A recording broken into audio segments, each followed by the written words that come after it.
आदि शंकराचार्य ने जब एक बूढ़े विद्वान को अपनी मौत के समय व्याकरण के सूत्र रटते हुए देखा तो उन्होंने बड़े करुणा भाव से गीत गाया। भज गोविंदम, भज गोविंदम, भज गोविंदम, मूढ़मते। गोविंद को भजो, उस अनंत को खोजो, उस चेतना को खोजो हे मूढ़, क्योंकि जब मौत सामने खड़ी होगी तो तुम्हारे व्याकरण के सूत्र तुम्हें बचा नहीं पाएंगे। यहां पर मूढ़ अर्थ का सही मतलब समझ लेना जरूरी है। शंकराचार्य ने उसे मूढ़ नहीं कहा जो अज्ञानी है, बल्कि उसे मूढ़ कहा जो अज्ञानी होते हुए भी खुद को ज्ञानी मानता है। उन्होंने उस इंसान को मूढ़ कहा जो दिमाग से तो बहुत तेज है पर आत्मा से सोया हुआ है। आज हम आपकी इंटेलिजेंस के बारे में बात करेंगे। आज हम जानेंगे कि क्यों आपका लॉजिक और आपकी चालाकी ही आपके दुख का सबसे बड़ा कारण है। एक मशहूर सूफी कहानी है जो इस बात को गहराई से समझाती है। एक बार एक बहुत बड़े प्रोफेसर जो लैंग्वेज और फिलॉसफी के महाज्ञानी थे, एक नदी पार करने के लिए एक छोटी सी नाव में सवार हुए। नाव चलाने वाला एक अनपढ़ माझी था। जैसे ही नाव चलने लगी, प्रोफेसर को अपनी इंटेलिजेंस दिखाने का मन हुआ। उन्होंने माझी से पूछा, भाई क्या तुमने कभी व्याकरण पढ़ी है? क्या तुम भाषा के नियम जानते हो? माझी ने भोलेपन से कहा, नहीं महाराज, मैं तो अनपढ़ हूं, काला अक्षर भैंस बराबर। प्रोफेसर ने हंसते हुए कहा, अरे फिर तो तुम्हारी 25% जिंदगी बर्बाद हो गई। तुम तो पशु की तरह जी रहे हो। नाव थोड़ी और आगे गई। प्रोफेसर ने फिर पूछा, अच्छा गणित, मैथमेटिक्स तो आता होगा, हिसाब किताब तो जानते हो? माझी ने हंसकर कहा, महाराज, दिन भर में जो कमा लेता हूं शाम तक खत्म हो जाता है। अगर परमात्मा देता है तो खा लेता हूं, नहीं तो सो जाता हूं। हिसाब किताब रखने के लिए कुछ है ही नहीं। प्रोफेसर ने माथा पीट लिया। कहा, बहुत बुरा हुआ, तुम्हारी 50% जिंदगी तो पानी में गई।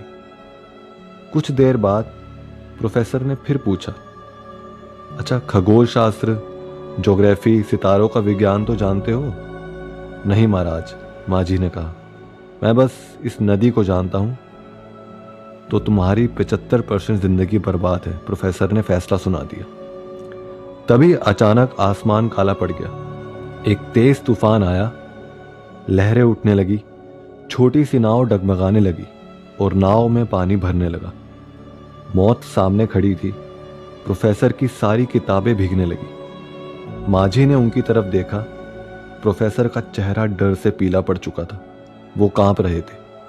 सारी डिग्रियां धरी की धरी रह गई। माझी ने हवा की आवाज को काटते हुए चिल्लाया, प्रोफेसर, मैंने आपसे बस एक सवाल पूछना है, क्या आपको तैरना आता है? प्रोफेसर चिल्लाया, नहीं, मैंने तैरने पर किताबें पढ़ी हैं पर मैं कभी पानी में उतरा नहीं। माझी ने कहा, तो मुझे माफ करना मेरे दोस्त, क्योंकि अब तुम्हारी 100% जिंदगी बर्बाद होने वाली। मैं तो चला कूदने। ये कहानी उस मूड की परिभाषा है। हम पूरी जिंदगी व्याकरण सीखने में बिता देते हैं। पैसा कैसे कमाएं, इज्जत कैसे पाएं, सफल कैसे दिखें। हम नाव को पॉलिश करते रहते हैं, लेकिन हम कभी तैरना नहीं सीखते। शंकराचार्य का मंत्र भज गोविंदम कोई धार्मिक भजन नहीं है, ये एक साइकोलॉजिकल अलार्म है। यहां गोविंद का मतलब किसी मूर्ति से नहीं है। गोविंद का मतलब है वो अनंत शक्ति, वो लाइफ फोर्स, वो चेतना। शंकर कह रहे हैं, नक्शे को पढ़ना बंद करो, नक्शा जमीन नहीं होती, चलना शुरू करो। लेकिन हम ज्ञान और चीजों को इकट्ठा क्यों करते हैं?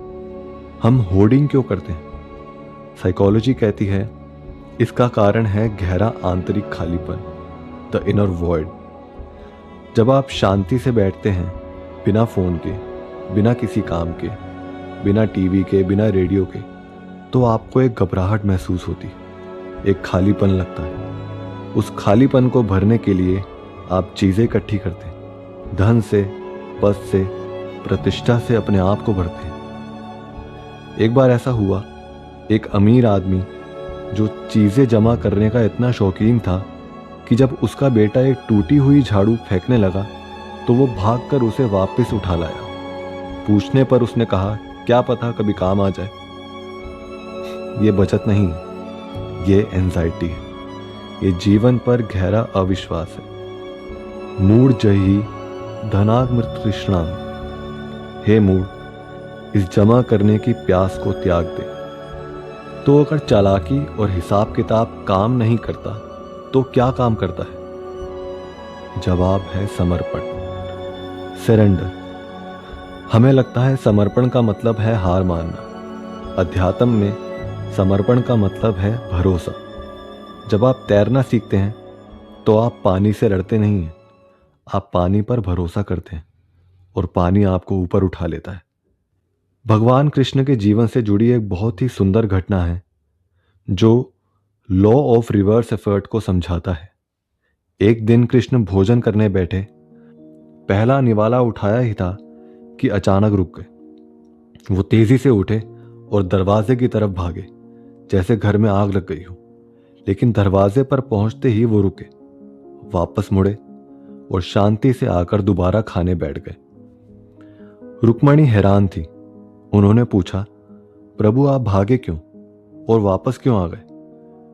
कृष्ण ने मुस्कुराते हुए कहा, मेरा एक भक्त राजधानी की सड़क से गुजर रहा था। लोग उसे पत्थर मार रहे थे। वो लहूलुहान था, लेकिन वो लड़ नहीं रहा था। वो अपना बचाव नहीं कर रहा था, वो बस मेरा नाम ले रहा था। उसने पूरी तरह अपने आप को मुझ पर समर्पित किया हुआ था।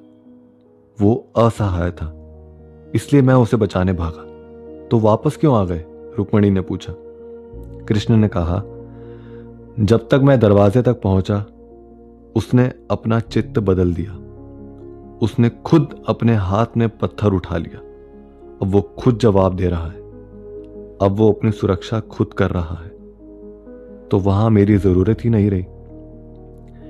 ये बात बहुत गहरी है।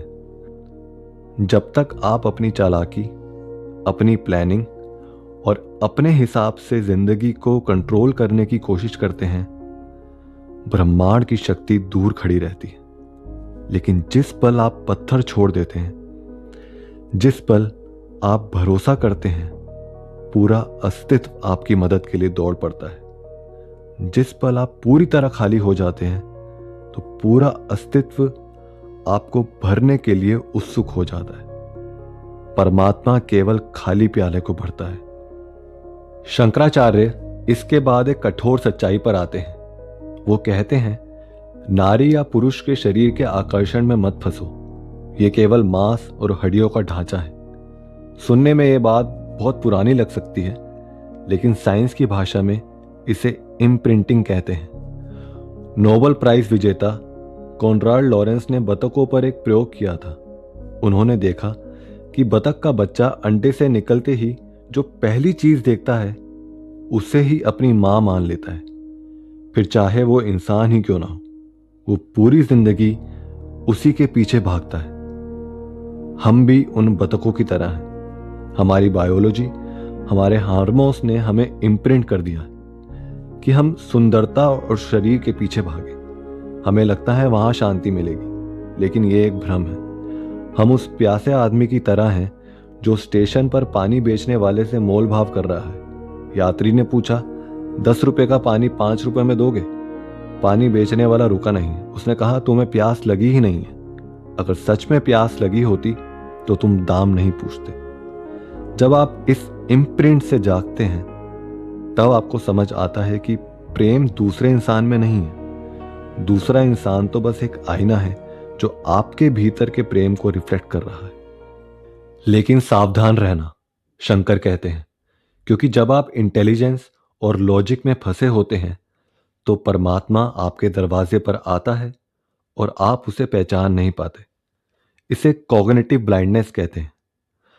साईं बाबा के जीवन का एक किस्सा है। एक सन्यासी बाबा का बहुत बड़ा भक्त था। वो हर रोज साईं बाबा के लिए भोजन लेकर जाया करता था और जब तक वो बाबा के दर्शन नहीं कर लेता था तब तक भूखा रहता था। एक दिन साईं बाबा ने कहा, पागल, तुझे रोज रोज मेरी कुटिया में आने की जरूरत नहीं। कल मैं ही तेरे घर आ जाऊंगा भोजन करने। तू मुझे पहचानना। सन्यासी बहुत खुश हुआ। अगली सुबह उसने 56 भोग बनाए। वो इंतजार करने लगा। खाना तैयार था, तभी एक कुत्ता घर में घुस आया और भोजन को सूंघने लगा। सन्यासी को गुस्सा आ गया। हटाओ इसे, मेरे भगवान आने वाले हैं और ये कुत्ता सब अपवित्र कर रहा है। उसने डंडा उठाया और कुत्ते को मार कर भगा दिया। फिर इंतजार किया, कोई नहीं आया। दोपहर को एक कोढ़ी आया जिसके शरीर से बदबू आ रही थी। उसने खाना मांगा। सन्यासी को घिन आ गई। उसने कहा, भाग यहां से, यहां मेरे प्रभु का भोज है, तेरे लिए नहीं। शाम हो गई, बाबा नहीं आए। रोते हुए सन्यासी साईं बाबा की कुटिया पर पहुंचा। बाबा, आपने झूठ बोला, आप नहीं आए। साईं बाबा ने अपना कुर्ता हटाया। उनकी पीठ पर डंडे के लाल निशान थे। उन्होंने कहा, मैं आया था, मुझे भूख लगी थी, पर तूने मुझे डंडे से मारा। मैं शाम को फिर आया, पर तूने मुझे धक्के मारकर निकाल दिया। वो सन्यासी एक मूढ़ था। वो भगवान कैसे दिखने चाहिए इसमें इतना फंसा हुआ था कि उसने सामने आए हुए एक जीवंत परमात्मा को ठुकरा दिया। हम सब वो सन्यासी, हम चमत्कार का इंतजार कर रहे हैं, पर जीवन के साधारण पलों को डंडे मार रहे हैं। तो अंत में क्या बचता है? अगर हम इंटेलिजेंस छोड़ दें, लालच छोड़ दें, शरीर का मोह छोड़ दें, तो क्या बचता है? अद्वैत, वननेस। 1857 की क्रांति के दौरान एक रोंगटे खड़े कर देने वाली घटना घटी थी। एक अंग्रेज सिपाही पेट्रोलिंग पर था। उसने देखा एक मौन साधु जो नग्न था शांति से वहां से गुजर रहा है। सिपाही को शक हुआ। वो चिल्लाया, कौन हो तुम? साधु मौन व्रत पर थे। वो कुछ नहीं बोले। गुस्से में आकर उस सिपाही ने अपनी संगीन सीधे साधु के सीने में उतार दी। खून की धार फूट पड़ी। साधु गिर गए। उन्होंने व्रत लिया था कि मरते वक्त ही बोलेंगे। अपनी आखिरी सांस में उन्होंने उस हत्यारे की आंखों में देखा। गुस्से से नहीं, नफरत से नहीं, वो मुस्कुराए और उपनिषद का एक महावाक्य कहा, तत्वमसि, वो तुम ही हो। वो कह रहे थे, इस हत्यारे के रूप में भी मैं उसी परमात्मा को देख रहा हूं। तुम मुझसे छुप नहीं सकते। तुम वही चेतना हो जो मैं हूं। ये है भज गोविंदम का असली मतलब। पत्थर में, पेड़ में उस एक को देखना, दोस्त में और दुश्मन में भी।